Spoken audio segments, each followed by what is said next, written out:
when you prepare for something, like a game at Bristol Speedway, where you're going to have 90,000 people, you spend several years planning it, you spend millions of dollars getting the baseball park inside the oval.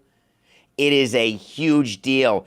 Fox is broadcasting it. It's a jewel event. It's like Field of Dreams, Fort Bragg, Williamsport. This is a big deal.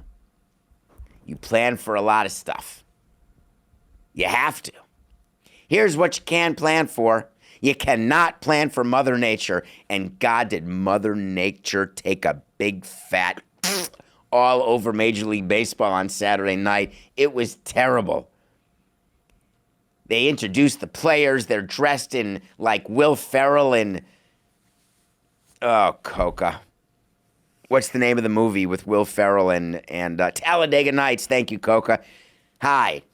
57, man. It's going to happen from time to time when you don't have a script. Yeah, the starting pitcher coming in wearing Wonder Bread. Like, it was amazing. The players were in. Of course, it was uncomfortable. Of course, the clubhouses are quasi-major league, but not really. Of course, it's weird and there's obstructed seats because there's 90,000 people coming. A lot of things, but it's cool. Then it rains.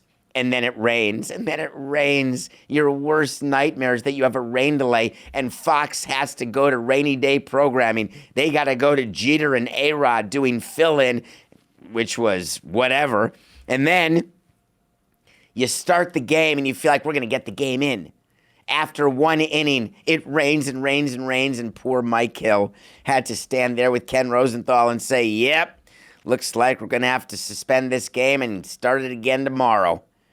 Total nightmare. It led to like a social media frenzy. Now Firefest is being used as the comparator to everything that's bad. So they ran out of food. They ran out of hot dogs. I don't buy it at all. The lines were terrible. The sight lines were terrible. Everything was a joke. Of course, on social media, everything gets completely put in a way that can exaggerate the situation. But what I will say is that it was a classic opportunity that Mother Nature got in the way of. They played the game the next day. They did set the record of 91,032. That is an attendance. Of course, I told you they'd break the record. I had to wait to see about that. Don't forget that. I had to wait to see that the MLB game at Bristol would be the highest attended game in MLB history. I don't remember the date, Coco, but you can go back and look. Somebody can go back and look. And it's true. Because MLB was not going to allow for it not to be that. That was the purpose of it. It's like doing the Guinness Book World Records for hot dog eating and stopping like 3 short. No, you get them down and you set the record. That wait to see was on August 8th of 2024 when the game was announced. Talk about accountability. We went back a year to that wait to see to bring it back to you today. A year. Is it possible that they ran out of concessions and concessions ran out of food before the game? Is it possible there were long lines? Is it possible there were terrible obstructed views? Is it possible that on Sunday when the fans had to come back, they were allowed to bring their own food in because the concession stands were empty because they hadn't planned on 2 days' worth? Is it possible that the players, it was a nightmare where they were going to spend the night because they were going to fly out of there after the game on Sunday to their next game? Is it possible that it was one of the great logistic nightmares of all time? Is it possible that MLB would say to themselves, never again, overusing that incorrect phrase to say it in those circumstances, but is it possible that they would say that? And the answer is no. The answer is they had a tarp. The answer is rain happens in baseball. Rain happens.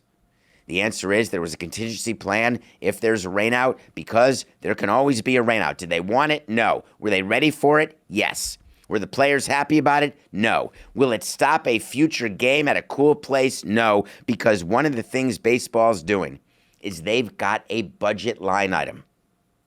A little nugget is that in many companies, when you budget something and you don't use it, it tends to be taken away, which is why most departments use their whole budget, and there's a frenzy at the end of the fiscal year to use your budget so you can say to your supervisor, hey, good budget, we need a 5% increase for next year, but we used it all.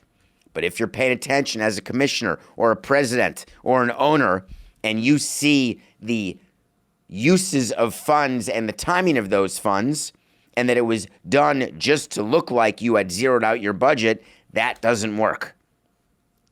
However, baseball has a very healthy budget for these, what they call special games.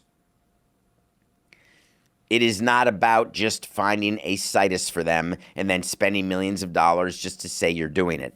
The purpose behind these games is that the broadcasters love it. When you have an opportunity to present them with value-added regular season game, a jewel event that's not the All-Star game, that's not the postseason, that's not opening day, when you have an opportunity to show your partners, look, we can get eyeballs to a game just like the in-season tournament in the NBA. All the things that baseball does, that all the sports are doing, that's what's happening right now with baseball and these games, and it's not going to change. I don't know what they've announced for next year, but I can assure you there will be more special games.